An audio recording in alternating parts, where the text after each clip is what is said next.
selamat datang dalam Serba-Serbi Tradisi Asli Nusantara. Hari ini kita belajar di rumah saja untuk menghindari penyebaran COVID-19. Ayo siapkan alat tulismu untuk menjawab pertanyaan mengenai tradisi kain tenun sengkang.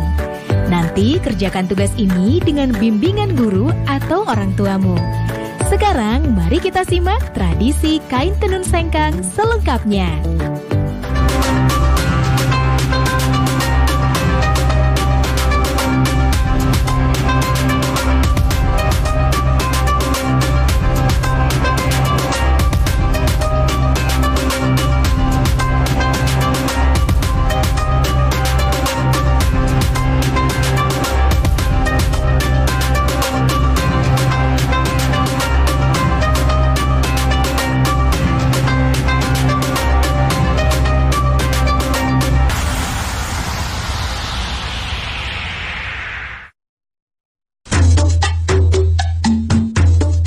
Menggores masa dan menyimpan makna tersirat. Saatnya kita kembali menengok warisan kekayaan Nusantara dari para leluhur. Salah satu warisan leluhur yang masih terjaga sampai saat ini dapat kita saksikan di kota Sengkang, sebuah kota di Kabupaten Wajo, Sulawesi Selatan.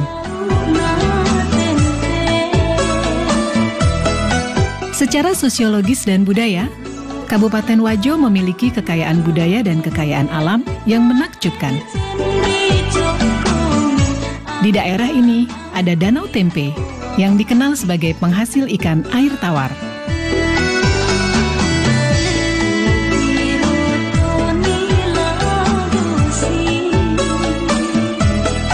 Danau Tempe terbentang laksana cermin raksasa di sisi barat kota Sengkang.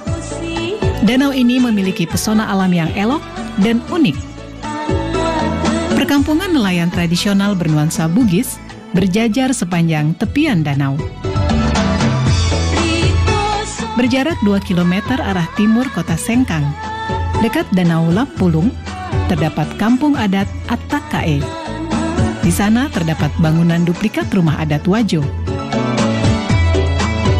Salah satu di antaranya yang terbesar adalah Seo Raja atau Istana Raja Latenri Bali.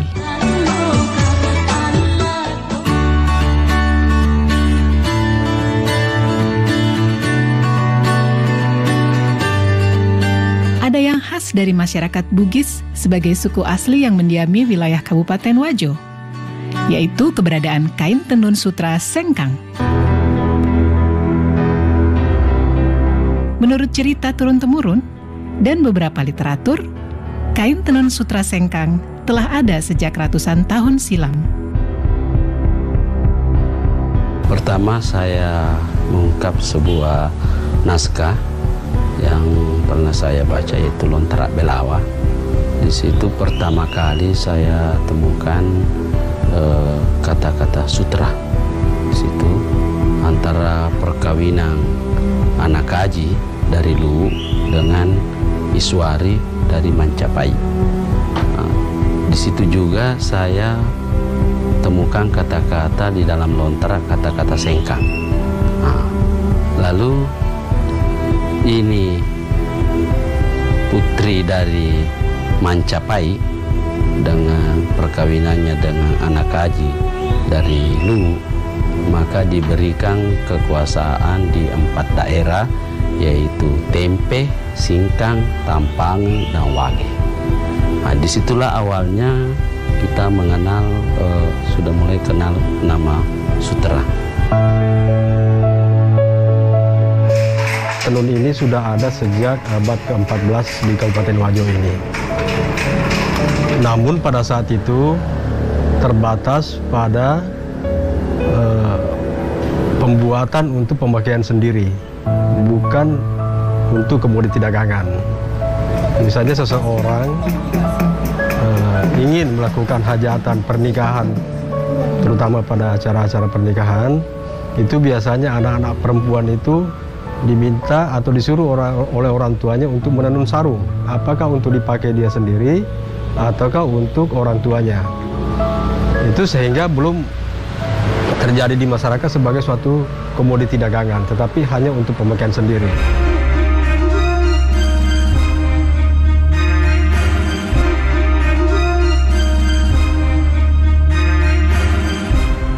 Sejarah tentang tenun sutra sengkang tidak dapat dipisahkan dari peran perempuan Bugis dalam keluarga. Orang tua suku Bugis di zaman dulu menjadikan tenun sutra sebagai salah satu cara dalam mendidik anak perempuan mereka. Nah, salah satu cara untuk mendidik anak-anak perempuan di zaman dulu agar supaya perempuan-perempuan ini bisa menjaga diri, terhindar daripada hal-hal negatif, sehingga lebih banyak dianjurkan atau disuruh oleh orang tuanya untuk tinggal di rumah untuk menenun. Nah, sehingga akhirnya menjadi suatu tradisi dan budaya pada masyarakat Bugis, khususnya di Kabupaten Wajo ini, setiap anak perempuan harus pandai menenun. Dalam bahasa lokal, yaitu Bugis, sutra disebut dengan sabbe. Menengok ke masa yang lalu, aktivitas masyarakat Wajo dalam mengelola sutra sudah dilakukan secara turun-temurun, baik dalam skala industri rumah tangga maupun industri menengah.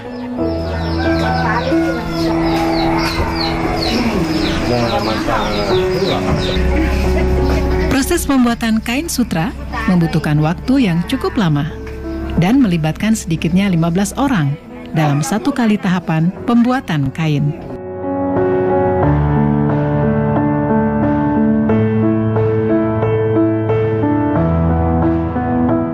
Sebelum menjadi benang sutra, ada proses yang cukup panjang yang dimulai dari peternakan ulat sutra.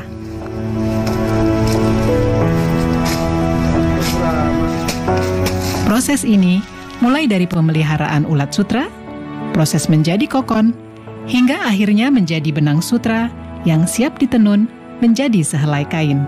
Kita dapat telur dari Verhutani sesuai dengan pesanan. Contoh ini tempat telurnya dan menetas, misalnya penetasan tanggal 1. Ini menetas baru 3 hari makan, dikasih makan dengan daun murbei. Ada memang khusus daun murbei itu. Baru 3 hari makan, baru ada instar pertama. Artinya tidur. Instar pertama itu 2 kali 24 jam. Ulatnya tidur itu tidak makan. Baru setelah instar pertama makan lagi selama 2 hari. Masuk instar 2. Begitu seterusnya sampai instar 4. Ini sudah masuk instar 5. Artinya ini masuk untuk proses pengokonan. Tinggal 3 hari proses pengokonan. Dia akan membungkus dirinya jadi kepompong. Itu seratnya, dia mengeluarkan air liur dari mulutnya. Bikin bundaran untuk membungkus dirinya.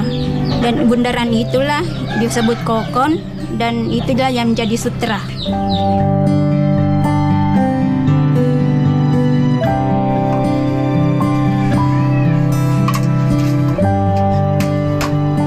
Dalam proses pembuatan benang sutra menjadi kain sarung sutra, masyarakat pada umumnya masih menggunakan peralatan tenun tradisional, yaitu alat tenun gedogan atau masyarakat Sengkang menyebutnya alat tenun walidah.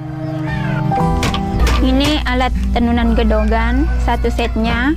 Ini pertama alat gunungan benang, baru ini alat penindis untuk menekan benang bawah, baru ini tali untuk alat pembantu untuk benang bawah. Ini sisir, alat untuk mengatur lusi. Ini juga walidah, alat untuk merapatkan benang pakan. Ini teropong, alat untuk memasukkan benang pakan. Dan ini wakangan, alat untuk gulungan kain. Perkembangan teknologi yang datangnya dari tanah Jawa berpengaruh terhadap proses pembuatan tenun sutra di sekitar tahun 1950 dan membuat sebagian proses pembuatan dengan alat tenun gedogan beralih menjadi alat tenun bukan mesin. Nah adik-adik, sekarang waktunya menjawab pertanyaan. Siap-siap mencatat ya. Pertanyaannya adalah, apa hubungan ulat dengan kain sutra? Dicatat ya. Apa hubungan ulat dengan kain sutra? Nanti jawablah pertanyaan ini sebagai tugas ya.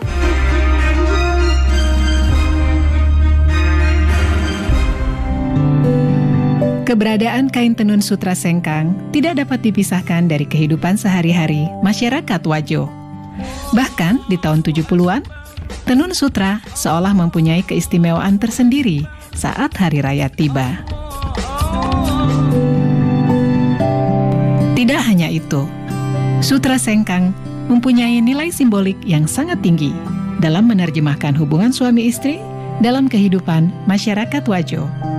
Tahun 70-an saya masih dengar semua orang kalau lebaran pasti pakai sarung sutra. Kalau hari lebaran itu bunyinya sarung sutra. Kalau di masjid orang berdiri untuk salat, semua pasti terbunyi kedengaran sebagai kain sutra. Dan saat itu juga orang pada pakai sutra sebagai pakaian salat Idul Fitri. Lalu yang kedua yang saya lihat, orang Wajo itu biar sebagai ibu rumah tangga, dia memenuhi kebutuhan suaminya, memasak, memelihara anak. Juga dia masih melakukan aktivitas itu dan tidak ada yang terabaikan, semua jadi. Kain tenun sutra sengkang mempunyai ciri khas yang membedakannya dengan tenun sutra dari daerah lain, yaitu warna yang terang dan mencolok. Warna kain tenun ini pun menjadi makna tertentu dan penanda tersendiri dalam kehidupan masyarakat Wajo. Kalau berbicara masalah warna, memang ada peruntukan-peruntukan tertentu bagi pemakaian warna itu.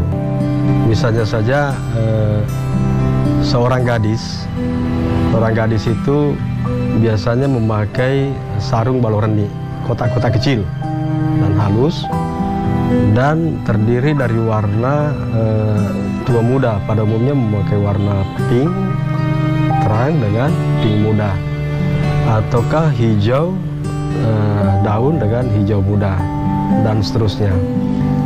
Berbeda kalau perempuan itu sudah berkeluarga, itu juga memiliki ciri warna tertentu.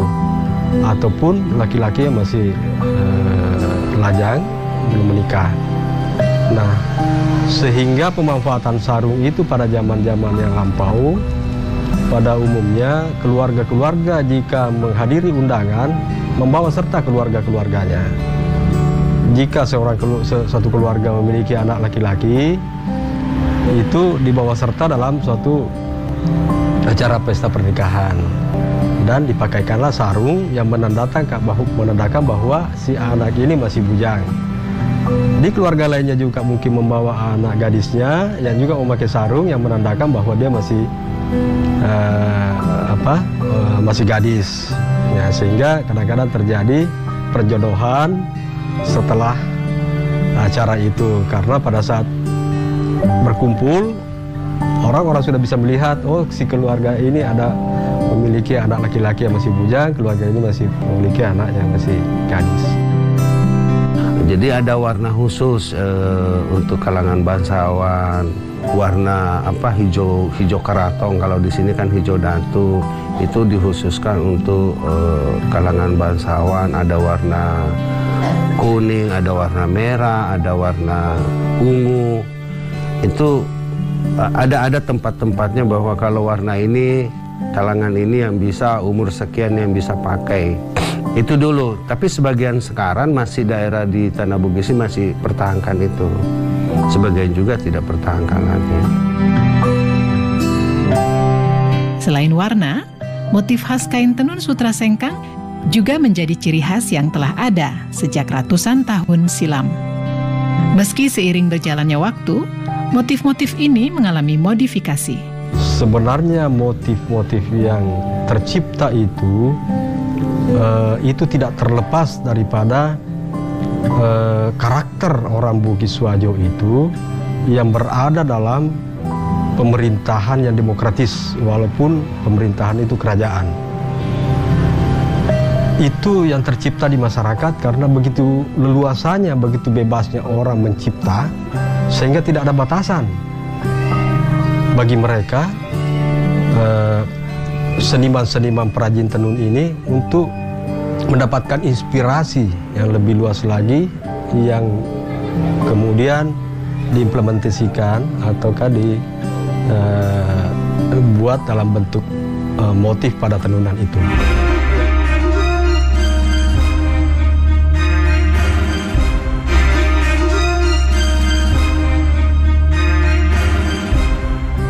Selain motif-motif yang memiliki filosofi yang syarat dengan adat istiadat, ada juga motif lagosi yang beberapa tahun belakangan mempunyai tempat istimewa bagi para pecinta kain tenun sutra sengkang. Motif lagosi diibaratkan sebagai perlambang cinta dan harga diri seorang perempuan Bugis. Motif lagosi itu terjadi sekitar tahun 1930. Ketika itu secara besar-besaran masyarakat Wajo, kaum lelakinya itu banyak yang merantau, seperti misalnya ke Malaysia, ke Sumatera, di Kalimantan, dan daerah-daerah lainnya. Nah, sehingga perempuan-perempuan yang ditinggal oleh suami untuk menjaga diri, itu melakukan aktivitasnya kebanyakan di rumah dengan menenun. Dari situlah kemudian muncul inspirasi, kerinduan mereka akan kembalinya sang suami, maka ditenunlah motif-motif lagosi itu yang berbentuk setangkai kembang. Itu perlambang cinta yang terus dijaga, sekalipun bertahun-tahun ditinggal oleh suami. Menjaga kesucian, menjaga harga diri seorang perempuan, saya kira di seluruh Indonesia adalah harga mati juga. Usaha tenun sutra tidak dapat terlepas dari kehidupan masyarakat Wajo, karena hampir 15% masyarakat Wajo terlibat dalam proses pembuatan tenun sutra. Tantangan yang dihadapi adalah menurunnya produksi benang sutra, baik dari segi kuantitas maupun kualitas. 10 tahun yang lalu itu kan produk benang sutra lokal melimpah. Sampai Wajo bisa produksi kain itu 2 juta meter per tahun. Itu cerita 10 tahun yang lalu. Nah, sampai awal 2010 kemarin, produk benang sutra lokal menurun. Nah itu, sampai sekarang awal tahun 18 baru ada kayak signal. Karena bibitnya yang dipelihara oleh petani sutra itu tidak berkualitas kayak seperti tahun yang lalu. Nah, kita kemarin mencoba mendatangkan telur impor. Alhamdulillah sudah masuk, tapi belum continue. Selain produksi benang sutra yang mengalami kendala, pemasaran produk tenun juga masih menggunakan cara yang konvensional. Kan sekarang banyak ada media, ada apa, tapi kalau saya sih prinsip saya media online itu belum, karena kita kan fashion, bukan kayak rokok. Rokok kalau surya udah kenal orang, kalau kita fashion kan banyak, selalu inovatif, selalu kita memproduk motif-motif baru. Bulan ini mungkin lain lagi bulan depannya, lain lagi minggu depannya. Nah, untuk mempromosikan di media sosial kan itu orang konsumen itu harus menyentuh, harus merasakan, oh gini loh, melihat langsung. Nah disinilah harus ada kerjasama dari pihak pemerintah dengan pengrajin, dari BUMN untuk binaan-binaan untuk pengrajin. Karena begini, sebagian besar pengrajin yang ada di Wajo, saya kira di Nusantara ini begitu juga, bahwa kalau biaya promosi untuk pameran-pameran ke Jakarta atau ke luar negeri, sebagian besar ini pengrajin ini belum mampu mandiri atau belum mampu membiayai sendiri untuk mempromosikan produknya. Meski demikian, upaya tetap dilakukan oleh para pelaku usaha. termasuk terus berinovasi dalam menciptakan motif yang dapat diterima oleh pasar.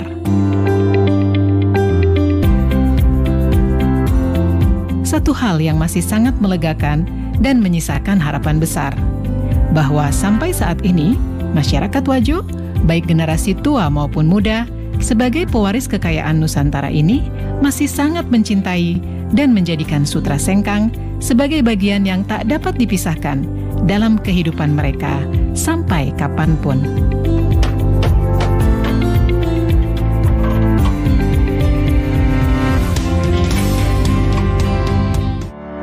Nah adik-adik, sekarang waktunya menjawab pertanyaan. Siap-siap mencatat ya. Kita belajar banyak mengenai kain tenun sengkang. Pertanyaannya, apa yang kamu ketahui mengenai kain tenun sengkang? Dicatat ya. Adik-adik, kalian pasti memiliki pakaian atau kain tradisional daerah kalian. Pertanyaannya, jelaskan mengenai kain atau pakaian tradisional daerah kalian. Apakah ada persamaan dengan kain tenun sengkang? Jawablah pertanyaan dengan bimbingan guru atau orang tuamu. Adik-adik, ingat selalu untuk rajin mencuci tangan dan menjaga kesehatan untuk mencegah penyebaran COVID-19. Sampai jumpa lagi.